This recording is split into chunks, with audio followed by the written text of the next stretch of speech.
Hello everyone, how are y'all doing? Genki desu ka? Genki? You doing alright? I really hope so. Today's video is gonna be about 日本で何を好きだったfilm no shonen desu. What I like about Japan, being a Jehovah Witness in Japan, part 3. So basically, I'm going to start out saying this video is targeted for Jehovah Witnesses. So if you're not a Jehovah Witness, and you shouldn't be watching it, especially if you don't like Jehovah Witnesses. So please do not comment at the bottom or do anything, or disable the comments. But if you're not a Jehovah Witness, it's in the title, don't watch. Okay, so what I'm going to be talking about today is, like I said before, Jehovah no Shonen, Jehovah Witness, what it's like to be a witness in Japan. And actually, it was pretty nice, I have to say. With the witnesses, they were very, very, very, very friendly, as opposed to non-Jehovah Witnesses in Japan being very polite. Now, I know that some people think, well, I don't think, in my personal opinion, polite versus friendly is the same thing. I view politeness as being more doing things based on feeling more like you're obligated to do something, and I view friendly as actually taking a step further. So when I compare the witnesses, I compare them as being friendly as opposed to non-witnesses that were in Japan. It's just being polite. So I'm going to basically talk about the witnesses and how I was treated as opposed to non-witnesses.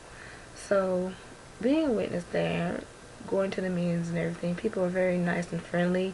Most of them don't speak any English. They speak a little bit. Most of them don't speak any English. But the fact, even though, they didn't speak any English, they were still very willing to talk to me. Even though there was a language barrier, they came and greeted me. It's often said about Japanese culture that a lot of them, quote unquote, will shy away from you, not wanting to speak to you as much, because if they don't speak English, they feel like, even if you do speak Japanese, they still feel like, oh, I don't speak English, I can't really talk to you, whatever type of thing. But with the witnesses, though I didn't speak it that well, they still tried to talk and communicate with me anyway. Or they got one of my friends, there was one other sister who could speak English okay, and sometimes I had to talk through her, but as my Japanese improved and everything, they were more willing to speak to me, communicate with me. So that's one of the aspects that I really like, because outside of that, there was a lot of Japanese people who will sometimes say hey, sometimes I get a glare, but it was never like they come up to you and started talking to you unless they wanted to speak English. And of course, me being there and wanting to learn Japanese, I basically flat out refused to speak English with them unless they were going to pay me. But basically, once you get over that hump of, it's very difficult, I feel, to get that opportunity to speak Japanese as much. And I think one of the main reasons why people say I improved a lot, I even got an award for most improved in Japanese, going from not knowing nothing to being able to talk in a conversational level, was basically all due because of going to the the Kino Hall and being active there and studying my watchtower, studying for the meetings of both Japanese and English. So that really has helped me. So I really like that about the witnesses there. Another thing is that they invited me out with them quite often to go over to their house and eat dinner with them. And I spent several hours with them, talking with them. Even though sometimes I wasn't able to talk, and I was mostly having to listen a lot more, but that was still very encouraging anyway, to be able to get invited like that. Um, Non-Jehovah Witnesses, however, in Japan, it's very, very rare for that to happen. It may happen maybe once or twice, but I was getting invited my whole entire time I was there by the Jehovah Witnesses. So that was another good aspect that I liked about the witnesses as opposed to the non-witnesses. So that's another way of how my Japanese improved a lot too. Very nice and loving brothers and sisters there. Also, really helped me out a lot. When going out in field service, we went on a bike.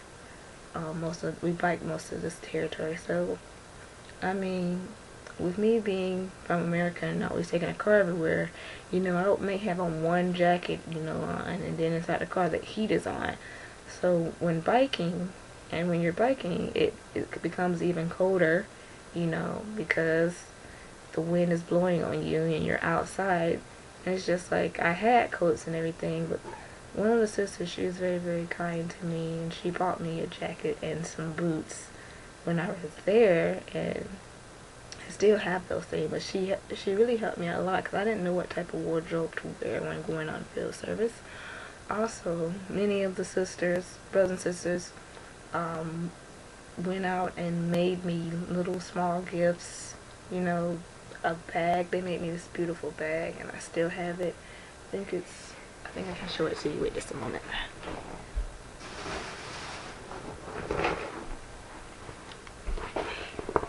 Three sisters made this bag for me.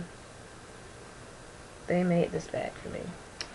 And I love the bag to death. I'm trying not to use it as much because I want to keep it forever. Very, very, very gift-giving society. Now, as opposed to people who aren't Jehovah's Witnesses, I think the only gift I got was from one girl. I forgot her name. She was my friend's tutor, and I'm not quite sure why she gave me anything, because I would talk to her a little bit sometimes in Japanese, but it was never like a whole lot. But she gave me a little gift, and that was very appreciative. But as far as getting a whole lot of gifts from non-witnesses, that didn't happen. And of course, I gave gifts back to most of the witnesses there. I actually need to start working on a letter that I want to send to the congregation. They want me to send them a little letter about my experience here in Japan and what I learned from it. So I need to try to send that. It's been almost 3 months I came back, but I want to try to send that letter to them soon. So that's just another aspect that I really liked about being in Japan.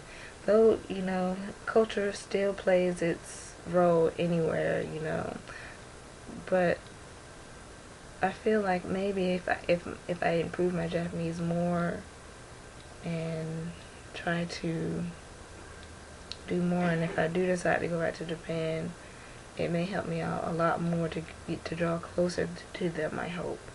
So, but I haven't really decided what I'm going to do yet. I'm trying to think of some other points that I like. I may do a part 2 to this video as well, and describe field service and meetings, and I think that just about covers it for that part. But what I mean by that is that I'm thinking I'm going to try to go back to Japan to at least visit.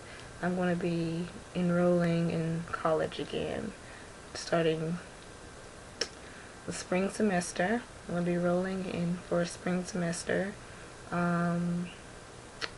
So during the summertime, I'm going to try to go back for at least 2 weeks, and then I may spend another 2 weeks in South Korea. I'm trying to figure out what place I'd like to go next. I'm not sure quite about going back to Japan to stay for a longer period of time. I have 2 more years until I graduate, so whenever I decide when I'm going to graduate, when I graduate, I'm definitely going to be going somewhere. Either I'm thinking about South Korea right now, or going back to Japan, or going to a Spanish-speaking country, but I'm not quite sure yet where I will be going. South Korea. I want it to be somewhere in Asia right now. I'm not really in the mood to try to learn Spanish again. It's not something that I really want to do. I have started doing Shua, sign language. 手話を、勉強し始まる。So, 最近は、手話の回収に、行きます。毎週に手話の回収に行きます。So, I have been going to the sign language congregation every week. I've been going to the sign language congregation every week. And I'm really starting to pick up on the sign language. However, I am trying to go to the Japanese congregation at least twice a month. It's 2 hours and 30 minutes away from where I live. And the only possible way to get there is by bus or by car. And I'm definitely not driving my car in Atlanta. For right now, I'm not that good at driving to be driving in Atlanta. But I am going to try. And then I'll try to let y'all know about the congregation and stuff here, the Japanese congregation and stuff here as well. So that's basically all I've been doing. I really hope that you guys have enjoyed my videos, and I'm going to keep trying to make more, though I kind of want to do this video in Japanese. However, it's just quicker to do it in English. But my next 2 videos, I'm going to try to make them either half in Japanese, half in English, or all Japanese. So my next few episodes are going to be about what I don't like about Japan. That's going to be the next topic that I'm going to talk about. And I want to talk about maybe elaborate a bit more on the culture of Japan too. And try to let y'all know about some studying tools as well. How I'm keeping up with my Japanese will probably be the next video I'm doing. So just look out for what I don't like about Japan and how I'm keeping up with my Japanese now that I'm back in America. So hope you enjoyed this video. I don't want no hate comments. Please, if you're not a Jehovah Witness, just don't watch the video. It's just better for you.